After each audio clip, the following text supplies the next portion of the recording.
Andropausa, isso. Porque esse calor, não estou com esse calor todo, não. Vamos lá. Não é esse fechado, não. É. Olha, a gente está chegando nessa reta final do estudo, né, no livro 5, que é o último livro do EAD, né? A gente já está no roteiro 26, se eu não me engano, são 31 ou 32, não sei. Mas está já no entardecer.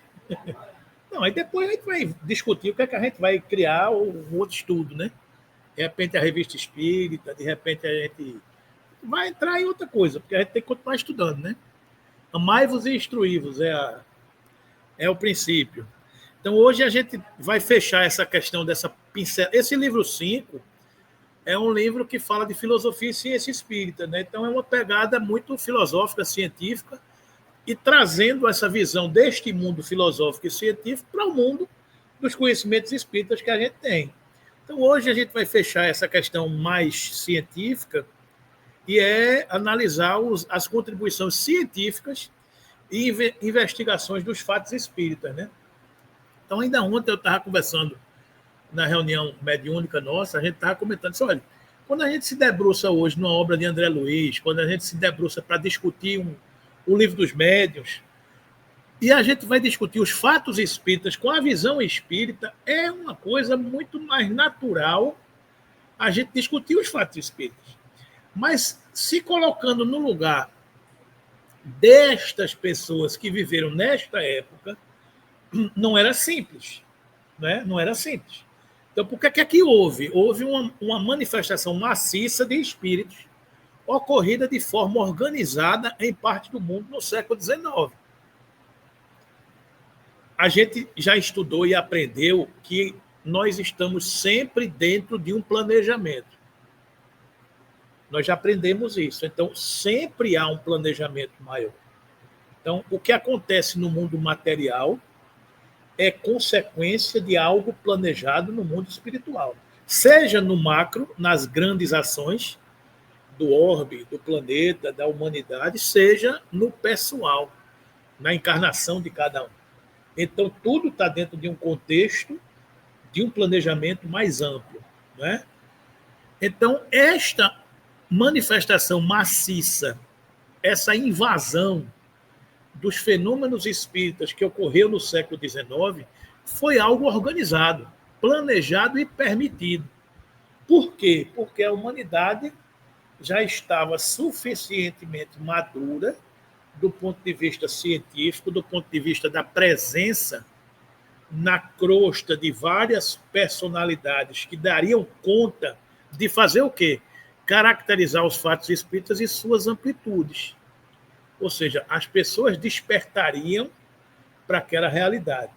E então, tais fatos, a partir dessa invasão organizada, despertaram a atenção de todos os segmentos da sociedade, inclusive dos representantes da ciência.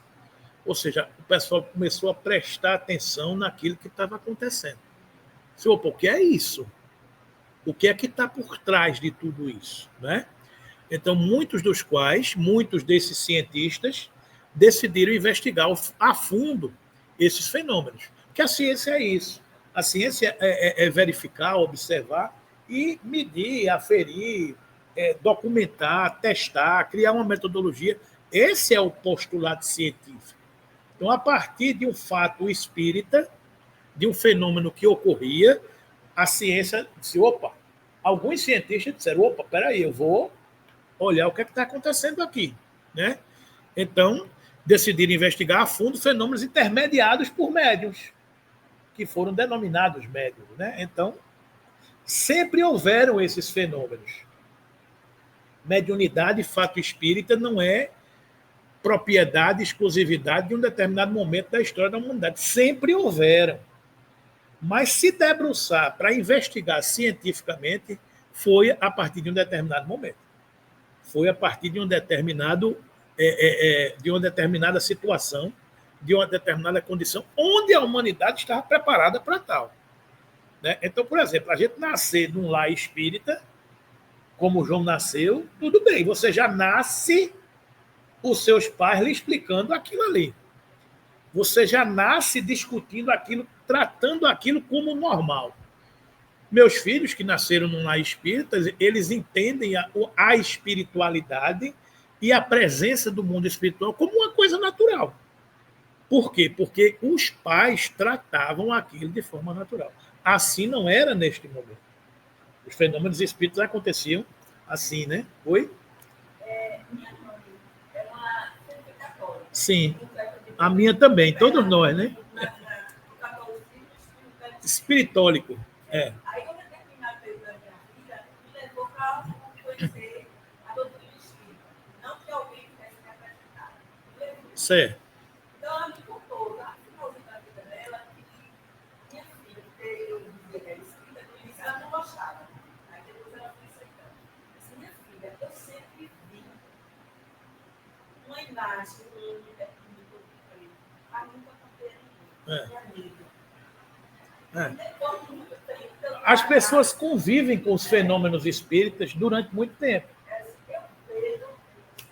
É normal. A minha mãe também via muito isso. Mas minha mãe sempre foi muito católica. Então, para ela, a cultura não permitia tratar dessas coisas, né? Então, é por aí, né? Então, a pesquisa científica realizada por personalidades conhecidas nos séculos XIX e XX resultou numa produção consistente que vieram comprovar não só a sobrevivência do espírito após a morte do corpo, a existência e sobrevivência. A pesquisa científica vieram comprovar a existência dos espíritos. Os espíritos existem. E quando morrem, não deixam de existir. Eles sobrevivem ao corpo e levam as suas memórias. Foi comprovado isso cientificamente, né? Quer dizer, comprovado na ótica desse cientista, porque até hoje a ciência ainda não tem meios de aferir. Né? Eu não chego aqui, só estou vendo o espírito. Prove que você está vendo o espírito. Então, né, é por aí, né? Mas também o intercâmbio entre os dois planos da vida, o físico e o espiritual. Você até provava com o fenômeno organizado da materialização dos espíritos, que você fotografava um espírito. E tem várias fotografias. Né? Então, prova pelaquela foto. Não, é uma montagem. Aí começa, né? Então, o intercâmbio entre os dois planos. Então, comprovou-se 3 princípios da doutrina espírita.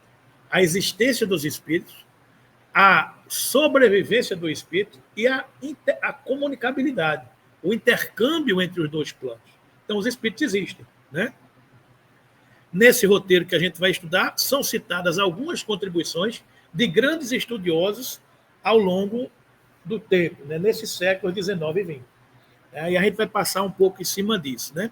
Desde o século XIX, época do surgimento da doutrina espírita, até os dias atuais, os fatos espíritas despertaram a atenção de alguns cientistas e estudiosos para criticá-los ou estudá-los, né?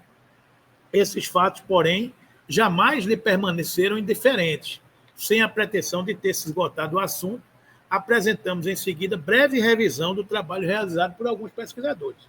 Então, isso é apenas uma pincelada de alguns pesquisadores que existem, cientistas, né, que existiram nesses séculos, no século XIX e no século XX, que se debruçaram sobre os fatos espíritas que houveram planejado. Que fato foi esse? As mesas girantes, que a gente estudou na semana passada. As cabanas da família Fox, as cabanas de Hydesville. Né? Então, esta invasão programada dos espíritos suscitou na humanidade, eu quero saber o que é que está por trás disso. Né? Então, aqui está um pouco da linha do tempo, né? Você veja, século XVIII, século XIX, século XX, né? De 1823 a 1929. Vários pesquisadores passando aqui, vários cientistas passando aqui, se debruçando sobre o assunto. E não foram pessoas qualquer, são pessoas que se notabilizaram nas suas especialidades. Então, o que eles diziam tinha um peso na sociedade. Não era Zé Buchudo que estava dizendo, era um cientista que tinha propriedade para estar dizendo isso. Ou seja, de novo, isso é uma pegada. Hoje a gente está discutindo isso. Para nós da família espírita, não acrescenta muita coisa, porque nós já somos espíritas. Nós já temos essa convicção. Mas se coloquem no lugar desses cientistas no século XVIII, no século XIX, se debruçando sobre esses fatos. É isso que a gente está estudando aqui, né?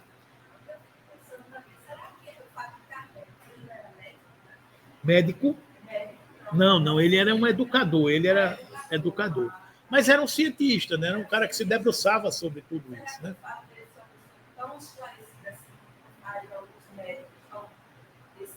A gente estudou isso a semana passada, exatamente por isso. Ele usufruía de grande prestígio na sociedade parisiense, porque ele era um grande educador. Mas isso era o professor Rivaio, que é o nome de Kardec, é Hipólito Leão Denisard Rivaio. O professor Rivaio, ele desfrutava de grande prestígio na sociedade. As pessoas o respeitavam. Quando ele começou a ver os fenômenos das mesas girantes que as pessoas usavam e brincavam, aquilo ali era uma brincadeira, era uma manifestação social. As pessoas, quando se reuniam, ficavam em torno de uma mesa e iam conversar besteira com os espíritos. Ele foi na casa da família da senhora Pleine-Maison, em 1854, 1855, e ele olhou aquilo ali, aí ele disse, epa, o olhar científico, aí foi que ele disse, epa, aqui tem alguma coisa. E aí, na família Baudin, ele começou a frequentar com a frequência de muita assiduidade as reuniões mediúnicas. E aí ele começou, lhe foi revelado, porque tudo é planejado, a sua missão. E ele adotou o pseudônimo de Allan Kardec exatamente por isso, pelo que a senhora está dizendo, para não confundirem a obra com o autor. A obra teria que ser importante, a obra seria importante pela obra, não por quem escreveu. Então, se fosse o professor Rivaio que tivesse assinado a obra, ele ficaria em dúvida. Será que as pessoas estão consumindo o que eu estou escrevendo porque foi o professor Rivaio? Quando ele assina com o pseudônimo de Allan Kardec, que foi revelado a ele que tinha sido ele mesmo, numa encarnação que ele teve 900 anos antes de Cristo, quando ele foi um sacerdote druida, que era uma seita religiosa nos celtas, ele tinha esse nome, Allan Kardec. Então, ele adotou esse pseudônimo. Por isso que ele assinou a obra como Allan Kardec. Então, ele foi um desses cientistas que se debruçou nesses fatos. Mas, por exemplo, Alfred Russel Wallace, antes da doutrina espírita, 1823, 1913, quando ele nasceu antes da doutrina espírita, mas é contemporâneo de Kardec. Ele conviveu com essa invasão dos espíritos, né? Então, quem é ele? É um naturalista inglês, geógrafo, antropólogo, biólogo e evolucionista. Ele era companheiro de Charles Darwin. Então, ou seja, são pessoas de um cunho científico muito efetivo, digamos assim, né? Ele investigou em 1865, ou seja, 8 anos após o Livro dos Espíritos, ele investigou os fenômenos das mesas girantes, ainda estão em voga da Europa. Ele foi investigar também. Investigou também a mediunidade dos senhores Machon e Cup, entre outros. E afirma que as comunicações com os espíritos estavam inteiramente comprovadas pela ciência, tão bem como qualquer fato provado por outra ciência. Ou seja, cientistas que atestam, que assinam embaixo. Existe, está comprovado, né? Alfred Russel Wallace. Esse outro cidadão aqui, Alexandre Aksakov, que é o nome que a gente sempre ouve falar, ele era um pesquisador da Academia de Leipzig, russo, né? Diplomata e conselheiro do czar Alexandre III. Ou seja, são pessoas influentes, né? Era doutor em filosofia, notabilizou-se na investigação e na análise dos fenômenos espíritas durante o século XIX. Realizou diversas pesquisas com alguns dos mais conhecidos sensitivos da época, publicando os resultados em livros como Um Caso de Desmaterialização e Animismo e Espiritismo. Aquilo que a gente estava dizendo, estas almas não reencarnam à toa. Elas reencarnam num determinado momento para dar suporte a um fenômeno, a uma lei natural que começa a ser revelada. O professor Rivaio, o nosso Kardec, ele não estava só. Aqui, ali e acolá, haviam outros cientistas que davam sustentação a essa tese. Embora Kardec tenha enfrentado a reação muito forte da igreja e da academia, ele tinha alguns outros pontos de apoio, outros cientistas renomados para afirmar que aquilo era real. Né? Então, isso é importante dentro de um planejamento maior. Né? William Crookes é um outro cientista que a gente cita com muita frequência, também contemporâneo de Kardec, 1832 a 1919. Químico e físico inglês, estudou intensamente por 5 anos a materialização dos espíritos, cujos detalhes estão reproduzidos no livro Fatos Espíritas. Então, o relatório do Sr. Crookes sobre a sua pesquisa, se eu não me engano, ele era um cavaleiro britânico, né? Sir Crookes concluiu que os fenômenos mediúnicos de materialização não podiam ser explicados como prestidigitação. Prestidigitação era um nome que se usava para os adivinhos, para aquelas pessoas que adivinhavam, lia a mão, pegava cartas, aquela coisa. Então, não era só isso. Não é só isso. Tem outras coisas além, né? E ele não estava só nessa opinião. Os companheiros cientistas também passaram a confirmar a veracidade da comunicação de espíritas. Então, o William Crookes é aquele que pesquisou muitas vezes a materialização dos espíritos. Com o espírito de Kate King, com a médium, como era o nome da médium? Acho que era Florence Cook.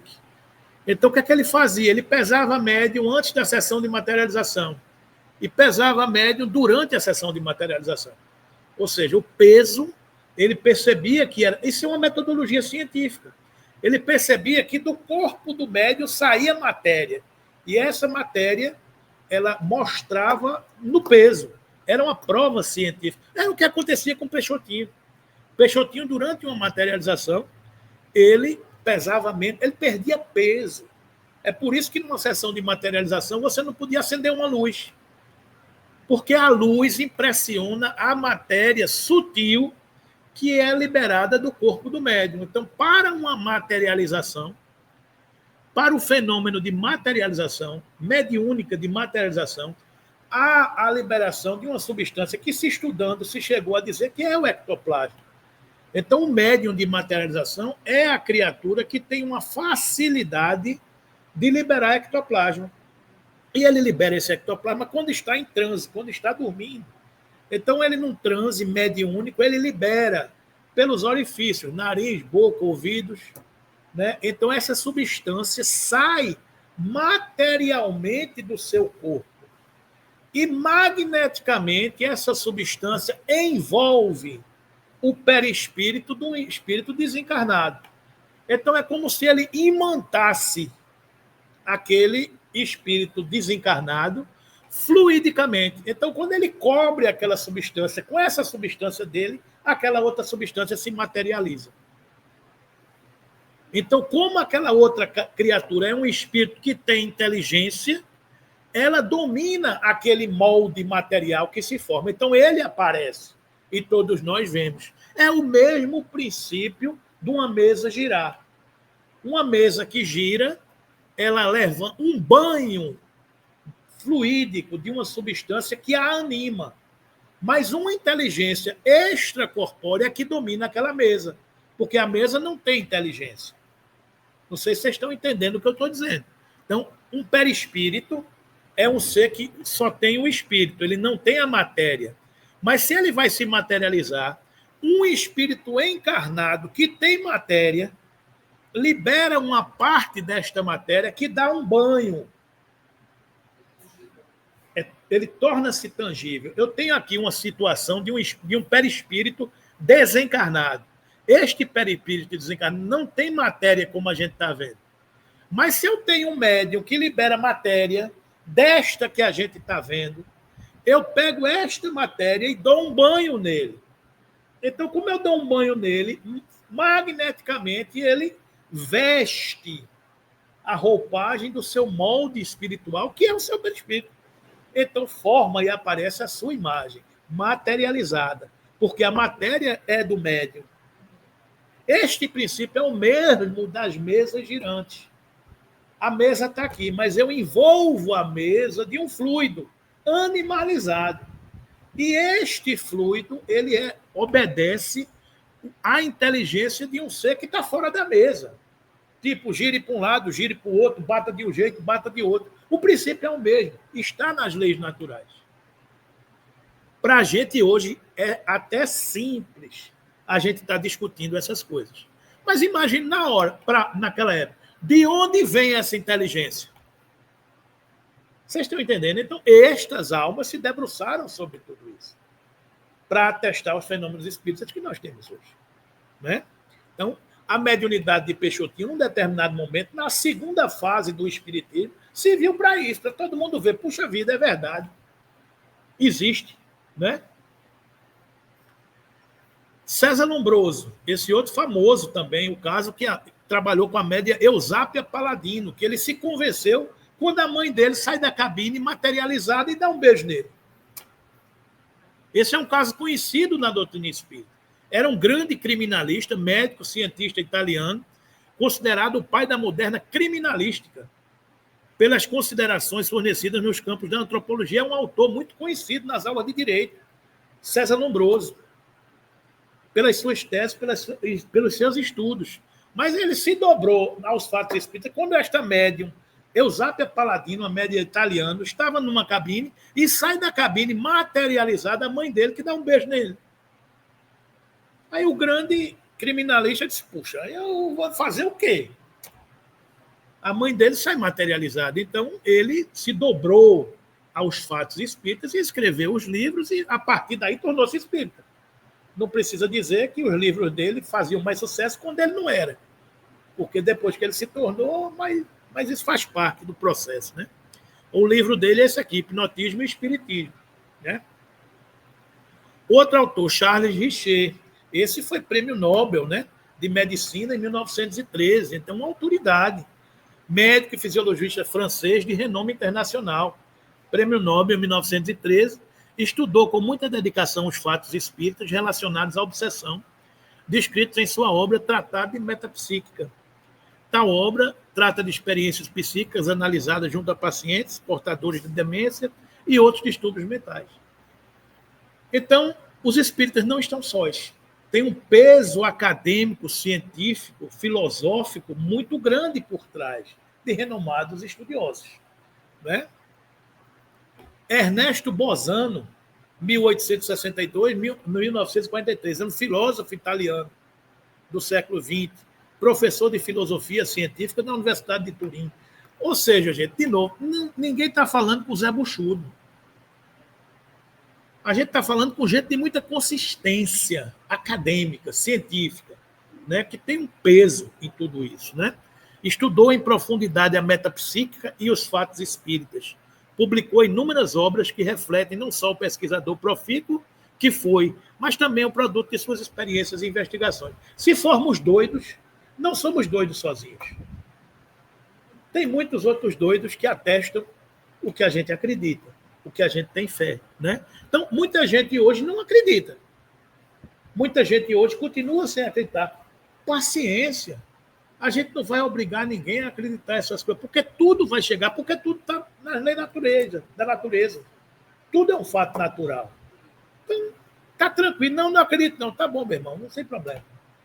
Aquela história ontem na reunião mediúnica, eu não quero, não. Tá bom, meu irmão, não tem problema. Você está aqui para receber o choque anímico, mas eu não vou discutir. Um dia vai chegar.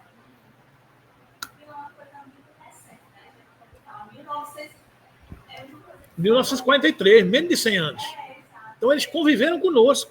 Nós somos contemporâneos de tudo isso. Nós somos a segunda, terceira geração dos espíritos. Eu estava fazendo uma analogia dessa, um dia desse, depois eu vou localizar isso aqui. Mas eu estava dizendo, pelas gerações de 20, 30 anos, nós somos a quinta, sexta geração de espíritas. Então, é muito recente, a gente está no nascedouro de tudo isso. Né? Então, o espiritismo será o que fizerem dele os espíritas.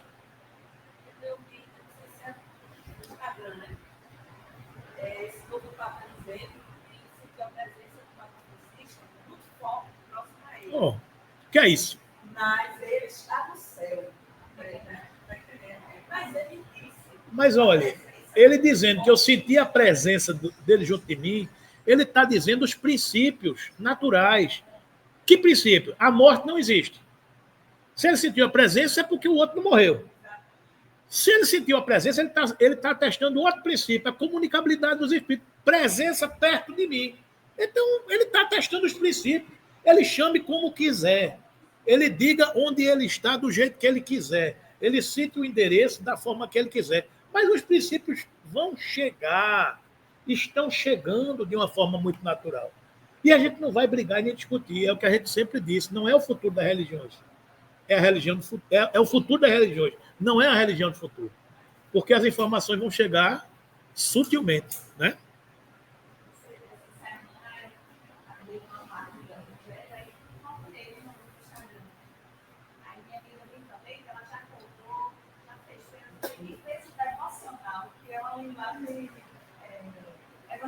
Sim.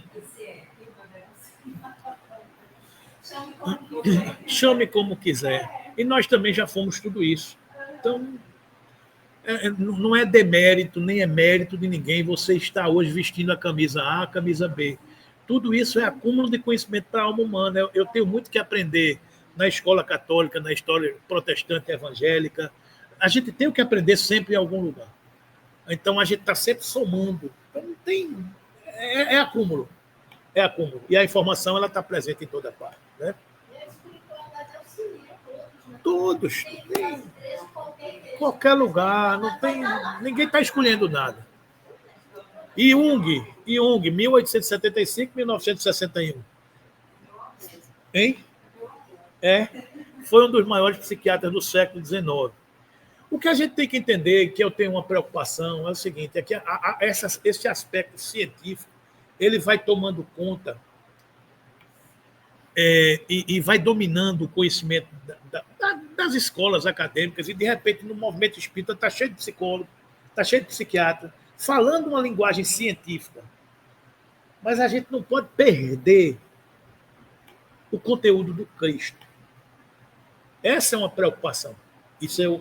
Então, a gente não pode perder o conteúdo do Cristo, porque o Cristo ele está acima. Então, todas essas almas atestam cientificamente os postulados e chegam às evidências do amor. Então, este princípio do Cristo, do amai-vos uns aos outros, é que a gente não pode perder. A gente não pode também... a gente tem que entender que a humanidade vai chegando por onde a humanidade sintoniza. Se hoje a humanidade sintoniza pelo viés psicológico, psiquiátrico, acadêmico, está valendo, ninguém vai discutir isso. Mas a gente tem que entender que quando fizer a curva, a gente tem que se encontrar com o Cristo. A gente não pode perder essa referência, porque esse debate lá atrás já foi prejudicial. Porque num determinado momento a igreja aboliu a ciência. A igreja condenou os que pensavam diferente, os que interpretavam diferente uma revelação. E a igreja, em nome de Deus, condenou muita gente na fogueira, chamou muita gente de bruxo e condenou muita gente à heresia. Então, houve um equívoco do lado religioso. Depois, pelo crescimento da ciência, houve o contraponto. A ciência matou Deus. É como se a ciência devolvesse este Deus que puniu, que condenou, que criticou. Então, a ciência aboliu Deus. Então, o que a gente vê hoje é um rescaldo de uma cultura sem Deus, de uma geração sem Deus. E dessa salada, a gente vê a humanidade meio perdida. Eu nem sou religioso, nem sou cientista. Eu sou o quê? Eu sou um zumbi que fica aí meio... Né? Então, deste encontro da ciência com a religião, é que a gente vai se fortalecer. Esse é o caminho. Então, é o que dizia doutor Adolfo Bezerra de Menezes. Nem é de cientificismo falso, nem de filosofia cotidiana. é de amor. O mundo está precisando de amor. Então, o amor é que cobre a multidão de pecados. Então, a gente vai crescer e vai chegar nas evidências pelas bancas científicas. Beleza. Mas quando a gente dobrar a última esquina, o homem tem que se encontrar com Jesus, com Deus, com a força e com a fé que ele quiser. Porque esta fé é que transcende. Esta fé é que vai transcender, entendeu? Então, estes científicos atestaram e postularam tudo isso, e é importantíssimo, porque a humanidade precisa de ciência. Mas a gente não pode prescindir a questão da religiosidade. Eu não estou falando da religião, eu estou falando da religiosidade. É deste encontro que a gente se fortalece, entendeu? E estas almas missionárias, que muitas delas, num determinado momento, eram eminentemente ciência, se curvaram à religiosidade dos princípios naturais. Né? Então, é por aí. É esse somatório que vai nos fortalecendo. Né? Então, discípulo de Freud, trouxe novas e significativas contribuições ao estudo da mente e das doenças a elas associadas. Em suas pesquisas, mostrou interesse pela mediunidade. Em 1902, afirmou: não hesito em declarar que tenho observado um número suficiente de tais fenômenos, os mediúnicos, para estar completamente convencido de sua realidade. Ou seja, ele atesta só, é verdade, existe. É como boa parte desses cientistas disseram, eu não tenho como provar, mas existe. Há algo mais do que isso. Né? Então, Jung, que é um renomado pesquisador, psiquiatra, e hoje referência de muitas escolas religiosas, escolas científicas, né? Sim. E a família dele falava mesmo de mortos. É. Ele diz que ele fala, a alma sabe. Às vezes você está fazendo algo, mas a alma sabe que não está certo. O brasileiro Hernani Guimarães de Andrade, 1913-2003, dia desse, né? Pesquisador brasileiro, engenheiro, procurou comprovar cientificamente a existência da reencarnação, desenvolveu notáveis investigações sobre a obsessão e a transcomunicação instrumental, realizou pesquisas laboratoriais para detectar o que denominou campo biomagnético, ou modelo organizador biológico, que é o perispírito, da terminologia espiritual usada. Eu tenho um livro dele chamado Modelo Corpuscular do Espírito. Valeu um negócio desse? É um cientista.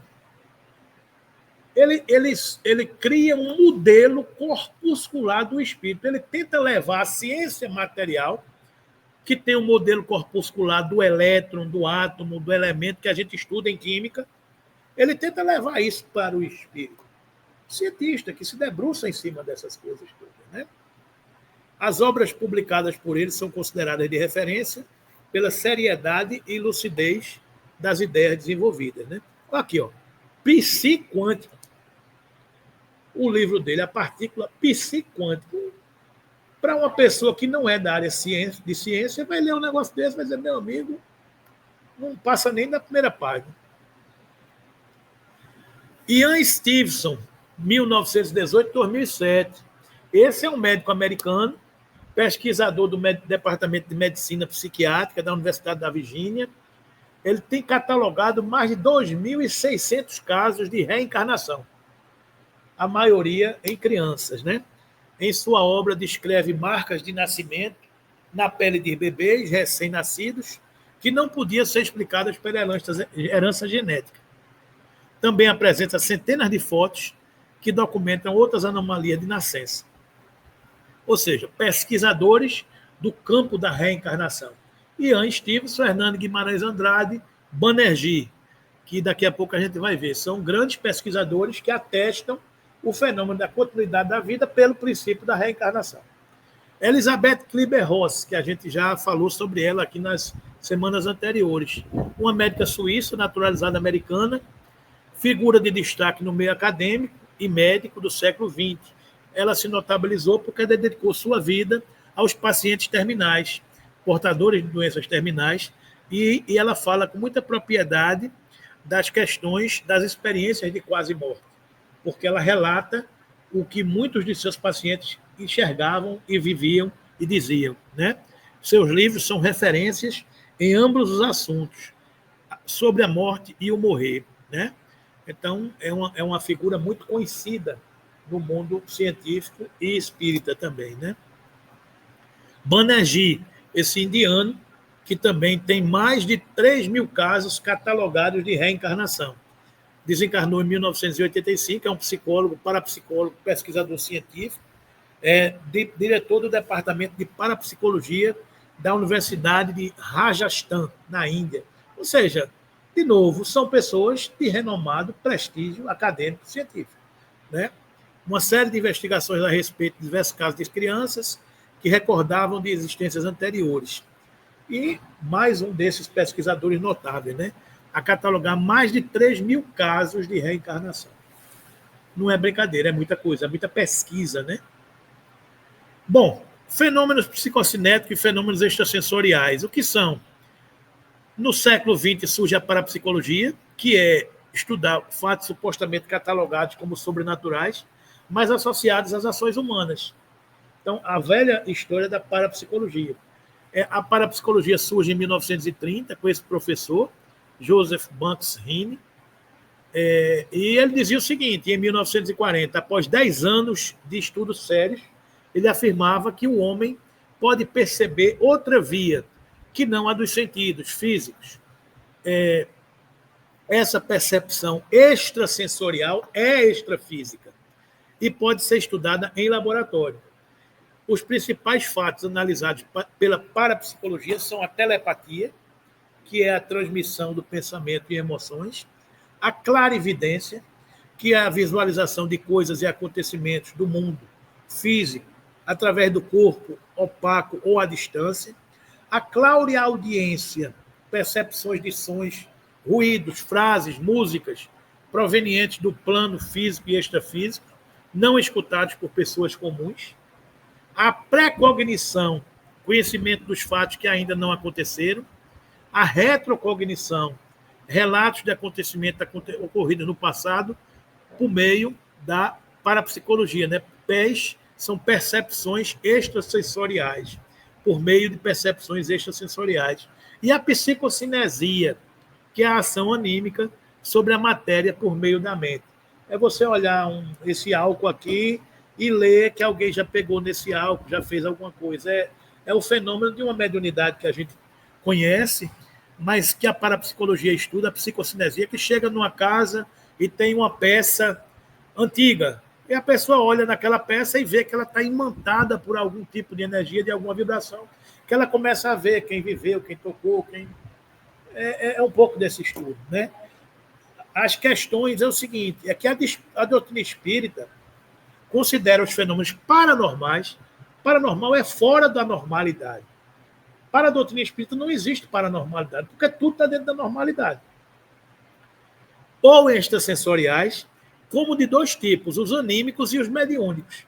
Os primeiros, assim denominados por Alexander Aksakov, ao se apropriar da expressão latina anima, que é alma, designam os fenômenos paranormais produzidos pela própria alma humana. Esse é o ponto. Para os paranormais, acredita-se que todas essas fenomenologias estão na nossa alma humana. É função de alguma característica, de algum fenômeno que acontece com a nossa própria humana, nossa própria alma. É anímico. É produzido por mim. Para a doutrina espírita, ele pode ser produzido por mim, anímico, mas ele também pode ser mediúnico. Os mediúnicos são aqueles que, designados por Allan Kardec, indica a faculdade inerente às pessoas se comunicarem com seres fora do seu corpo, extracorpóreo, né? Para o espiritismo, os fenômenos mediúnicos podem apresentar duas formas de manifestação. Os mediúnicos podem ser efeitos físicos ou aqueles que se revelam no meio ambiente, e pode ser efeito intelectual, aquele que está relacionado ao conhecimento ou ao intelecto. Vemos, então, que os fenômenos mediúnicos de emancipação da alma São os mesmos fenômenos da parapsicologia. São os mesmos, porque está tudo na lei natural. Enquanto o foco da parapsicologia são os fenômenos do próprio corpo, anímicos ou psicocinéticos, o espiritismo se concentra mais nos fenômenos mediúnicos, embora não deixe de considerar que também existem fenômenos do nosso próprio corpo. Ok? Então, esse é o aspecto. Para a psicologia forense, aquilo que a gente estudou nas semanas passadas, é aquela história de que algumas localidades, principalmente nos Estados Unidos, hoje já se considera a presença de médiums para fornecer informações a respeito de determinados casos que não têm informação. Então, eles querem ouvir tudo, querem colher todas as informações, inclusive médiums, que têm alguma coisa para dizer. Então, é a parapsicologia forense. E aqui no Brasil, algumas comunicações de Chico Xavier foram incorporadas a processos criminais na forma de prova documental. O caso conhecido de Goiás, de que um amigo matou o outro e estava condenado. E esse amigo veio numa comunicação para o Chico Xavier dizendo que ele não matou, que foi um acidente. E essa situação foi considerada como prova e deram a liberdade a outro rapaz que virou um filme também, né? Psicotrônica é a finalidade de estudar fenômenos psiconeurológicos do homem e de outros seres vivos, envolvidos na produção de efeitos físicos e processos de cura de enfermidades. A psicotrônica não considera a ação dos espíritos, tudo é provocado pelo cérebro. Aquela história de que eu, pelo meu cérebro, pelas correntes magnéticas fluídicas, eu curo, eu trato, é a psicotrônica, né? Veja, a gente está estudando aqui a pegada científica das coisas. Embora o espiritismo, entendendo as leis naturais, explique tudo isso, né? Tenha uma condição de perceber a realidade de tudo isso, né? A transcomunicação instrumental, que a gente já sabe o que é aquela história de que os espíritos começaram a se comunicar através de vários aparelhos. Televisão, rádio, gravador e por aí vai, né? Aqui no Brasil, quem se notabilizou com isso foi o baiano Clóvis Nunes, né, que escreveu o livro Transcomunicação Instrumental. Mas o fundador disso é esse cidadão aqui, Jungerson. É um russo naturalizado sueco que obteve gravações de vozes do espírito com regularidade. Então, ele gravou... cadê? Ele gravou... Não, esse foi o outro, foi Haldiv. Gravou 72 mil frases de espírito que estão publicadas em sua obra. Então, ele deixava um gravador ligado e aí vinha inaudível, mas ele traduzia isso. São os fenômenos, os espíritos se comunicando por equipamentos, né? O inaudível torna-se audível, é o nome do livro dele, né? Esse outro pesquisador, chamado Konstantin Haldiv, que desencarnou em 1974, né? Bioenergia humana, essa é a questão que está aí em todo canto. A gente só... É o quê? É a palavra bioenergia, integrante do vocabulário dos parapsicólogos, é conhecida pelos espíritos como fluido ou energia vital. É o passe. Esta energia pode ser transmitida por meio da imposição das mãos, o passe espírita, pela prece e radiações mentais, estando o beneficiário presente ou ausente. Estudos acadêmicos sérios que tratam dos efeitos da bioenergia estão sendo desenvolvidos por pesquisadores no Brasil e no exterior. Atualmente, há uma série de pesquisas que abrangem interação da bioenergia humana com diferentes materiais e situações, quais sejam modificações de molécula de água, crescimento e tratamento de plantas, tratamento de pessoas hipertensas, com câncer e com infecções, processos de cicatrização, cultivo de tecidos embrionários, tudo com a atuação do fluido magnético, do passe. Pesquisa nesse sentido, né? A pesquisa muito atual relacionada à bioenergia envolve o poder da oração. Uma das grandes autoridades mundiais nesse campo é Jeff Levin, um médico epidemiologista social americano, né? É também pesquisador, e o estudo científico dele tem como os fatores espirituais previnem a incidência de enfermidades em determinadas regiões e a mortalidade e como promovem a saúde e o bem-estar. Ou seja, a ciência chegando à evidência das leis naturais em toda parte, né? Então, esse estudo do que é que o fluido é capaz de fazer, isso aqui circulou muito tempo na internet desse cidadão aqui japonês chamado Masaru Emoto, que propôs a ideia de que a estrutura molecular da água, e ele mediu, e ele mensurou, ele fotografou a molécula de água, ela pode ser alterada quando provocada por estímulos externos. Então, como palavras, emoções e músicas. Ele afirmava que a água absorve e reage a essas vibrações, demonstrando visualmente as alterações através da formação de cristais de água.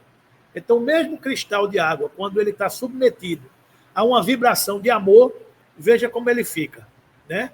Aqui em cima. Há uma vibração de obrigado, como ele fica.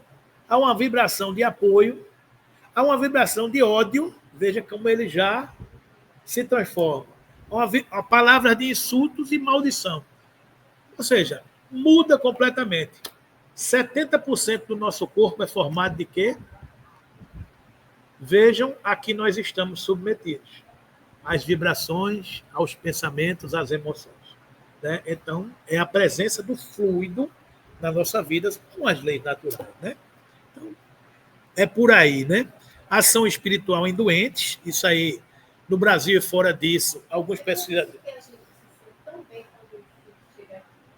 Que a gente se sente bem quando a gente sintoniza com faixas vibratórias elevadas. Na natureza, numa instituição religiosa, em algum lugar que o seu psiquismo se encontra com uma camada mais elevada. Pode ser dentro de casa, pode ser na rua, pode ser onde você estiver. Só é você sintonizar com uma faixa mais elevada.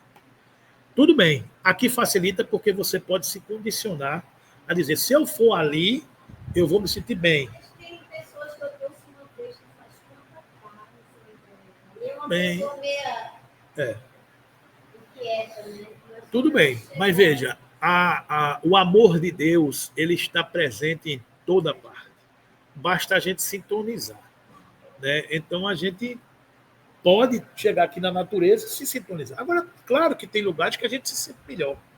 Tem lugares que são mais densos, porque essa energia está impregnada. Então, a psicocinesia, que a parapsicologia estuda, ou daqui a pouco eu me lembro dessa mediunidade, a pessoa olha para a parede e vê o que está escrito. A pessoa sente as vibrações. Tem médium que capta isso.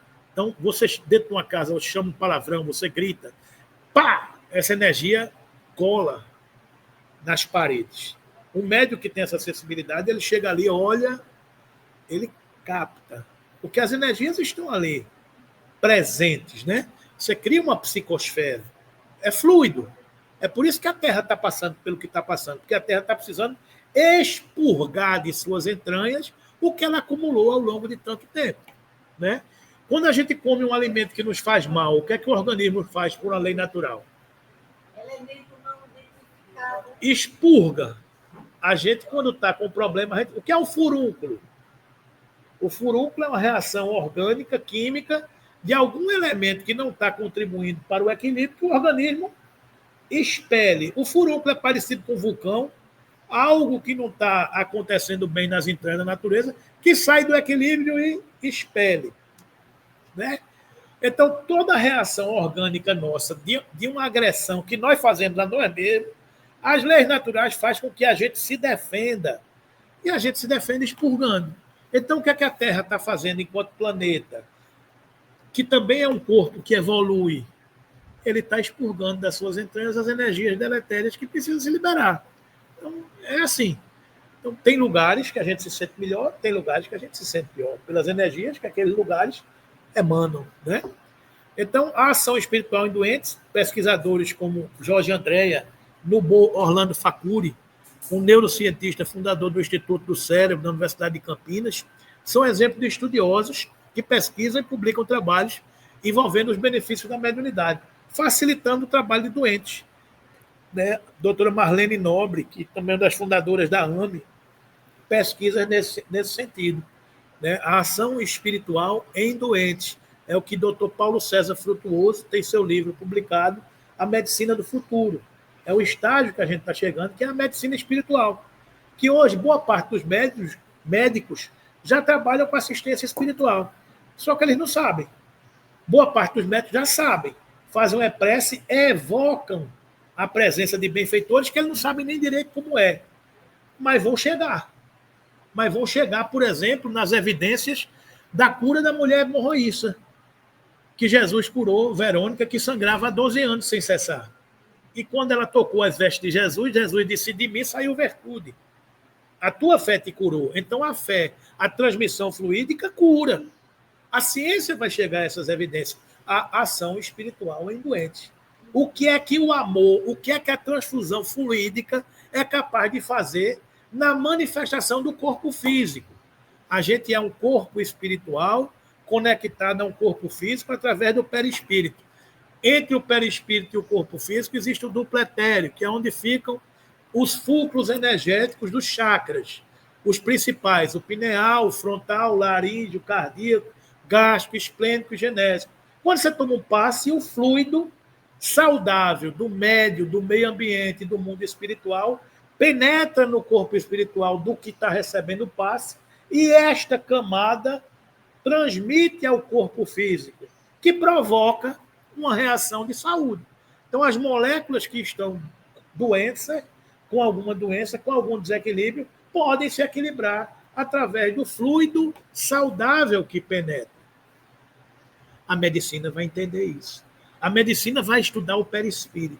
E quando ela compreender o perispírito, boa parte das dificuldades que a gente tem hoje serão esclarecidas, né? Então, aí está a ação espiritual em doentes. A reencarnação, isso que a gente já estudou, esses autores, Banerjee, Stevenson e Hernando Guimarães Andrade, indicando todas essas pesquisas de 1.200 casos catalogados em Ian Stevenson, 2.300 casos catalogados em Ian Stevenson, Banerjee, mais de 3.000 casos catalogados, atestando a continuidade da vida no mundo espiritual, né? E esse outro pesquisador americano, Brian Weiss, que é muito conhecido quando ele fala da teoria das vidas passadas, né? Ele dedicou-se muito tempo a tudo isso. Uma outra questão que a gente coloca aqui é a experiência de quase morte, que tem a doutora Elizabeth Kleber-Ross como uma grande portadora dessas informações, e grande parte dos que passam por essa experiência falam do efeito túnel e a experiência fora do corpo. Então, muitos relatam que viram um túnel, que viram um canal de luz, viram um portal, e outros relatam que tiveram na sala, que viram o seu corpo, que viram um médico, vários casos que... Mesma coisa, o fenômeno espírita. Um caso até que se cita, que era um paciente cego, que foi feita uma cirurgia, e quando ele estava sendo operado, ele teve uma experiência de quase morte, o seu espírito saiu do corpo, e ele viu quando uma caneta, uma ferramenta do médico caiu debaixo do armário. Então, quando ele foi ressuscitado, ele voltou e disse: doutor, a sua caneta caiu ali. Então, para o médico foi uma grande surpresa, porque duas coisas, o cara era cego e depois ele viu. Então, quem viu foi o espírito, né? Oi. Eu nem tinha conhecimento de espírito, né? Eu uma boca, aí perguntei ao médico: doutor, eu fui passando dentro de um túnel e era colorido. E eu batia nele assim, como se fosse uma esponja, sabe? E me dá um medo. Aí ele: não, isso aí é feito das drogas. Isso foi uma experiência de quase morte. Você teve um processo de que, clinicamente, você quase desencarna, mas deram uma tapa em tudo, volta. Volta que não terminou, não. Telepatia, né? Esse outro aspecto de que é impossível ignorar investigações de natureza militar sobre a telepatia. Isso, minha irmã, é que é o grande problema. As pessoas, quando não sabem, atribuem a fatores que pode ser qualquer coisa. O que é mediunidade? Não, pode ser efeito da consciência, pode ser uma droga, pode ser uma patologia, como a gente estudou nas semanas anteriores. A mediunidade é fruto da sua consciência, né? A gente vai vendo que a ciência vai chegando a essas conclusões, né? Então, são questões de alerta que merecem detida reflexão sobre a utilização dos poderes da mente, os quais, a rigor, existem para tornar o homem melhor, especialmente em termos morais. A questão da telepatia, que muitas escolas não religiosas, militares, estudam o fenômeno da telepatia para captar determinadas informações, né? Então, são máquinas que você tenta captar o impulso da mente está mentindo, não está mentindo, qual é a vibração que você provoca, né? A vibração mental para medir determinada coisa, ou seja, tudo no espectro das irradiações mentais. Né? Eu acho interessante que essa aí, na telepatia, é alto grau, mas a gente pensa, né? Você está numa roda de conversa, você já deve ter pensado alguma coisa, a pessoa que está do lado vai e diz o que você pensou. Parece que está fluindo, né? Isso. Aquela energia está por ali, pão, captou, né? É o tempo todo a gente vive isso. E a mediunidade do futuro, Cida, vai ser essa, né? Você vai captar, você não precisa falar. Você já está vendo. Por exemplo, a mediunidade é isso, ela transmite imagens, pensamentos. O médium capta a imagem e o pensamento e traduz com as suas palavras, com o seu acervo, o seu vocabulário, a sua cultura, né?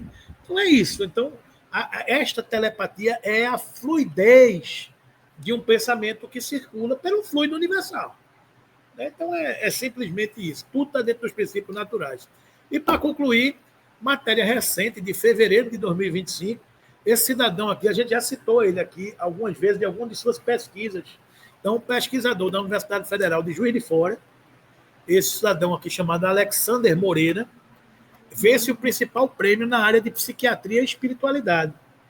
Então, o professor de psiquiatria da Faculdade de Medicina da Universidade Federal de Juiz de Fora, fundador e diretor do Núcleo de Pesquisa em Espiritualidade e Saúde dessa universidade, Alexander Moreira, foi o ganhador da edição deste ano do Oscar Pfister Award da American Psychiatric Association, principal prêmio na área de psiquiatria e espiritualidade do mundo. Não é um prêmio daqui, não, é o principal prêmio mundial, né? O prêmio foi instituído em 1983 em homenagem a Oscar Pfister, ministro ordenado que estudou e aplicou conceitos psicanalíticos em sua prática profissional. O evento reconhece as contribuições notáveis nas áreas de psiquiatria e religião e é financiado pela Associação Profissional Chaplains e pela Fundação Hard. A premiação aconteceu no dia 17 de maio, 17 acontece, foi anteontem, né? Em Los Angeles, no Congresso Americano de Psiquiatria, considerado o maior do mundo na área. Para Moreira, Alexander Moreira recebeu o prêmio, mostra o protagonismo do Brasil nessa área de investigação. É uma grande honra receber esse prêmio, que procura valorizar pessoas dedicadas à carreira e à área.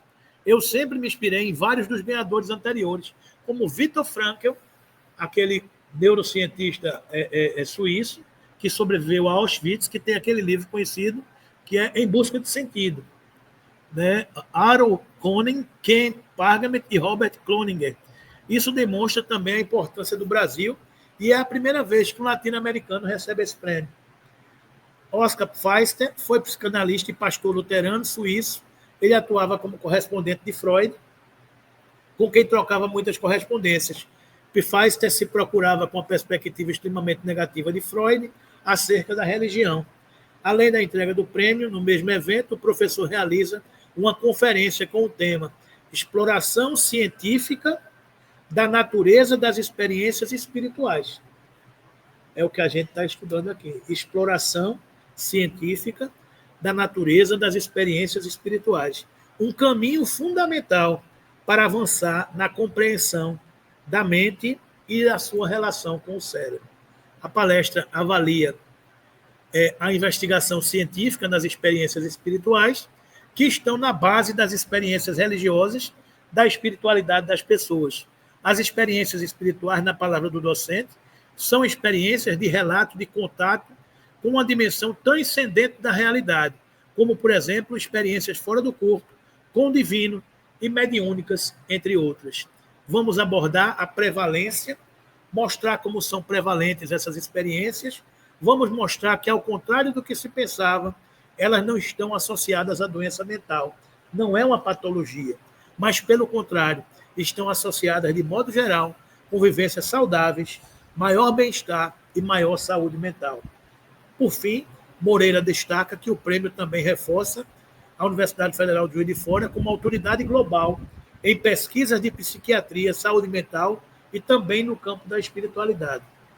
Isso colabora com a internacionalização dos programas de pós-graduação em saúde e psicologia, do qual eu faço parte. Da mesma forma, abre portas para que nossos alunos de pós-graduação e outros pesquisadores também participem desses intercâmbios internacionais. Ou seja, meus amigos, nós passamos aqui por esses cientistas do século XIX, do século XX, que se debruçaram sobre tudo isso e concluímos mostrando que estes pesquisadores hoje, na figura de Alexander Moreira, continuam pesquisando e introduzindo a ciência das leis naturais do espiritismo no seio da sociedade. Né? A fusão ciência e religiosidade vai forjar o homem integral que todos nós caminhamos para ser. Não é isso? Então, que Jesus nos abençoe. Concluímos aqui o estudo desta manhã. Ok? Até a próxima, se Deus quiser. E gratidão a todos esses cientistas que abriram essas trincheiras para defender esses postulados dessas leis universais que estão em toda parte, né? Vamos lá, Aí ele está falando.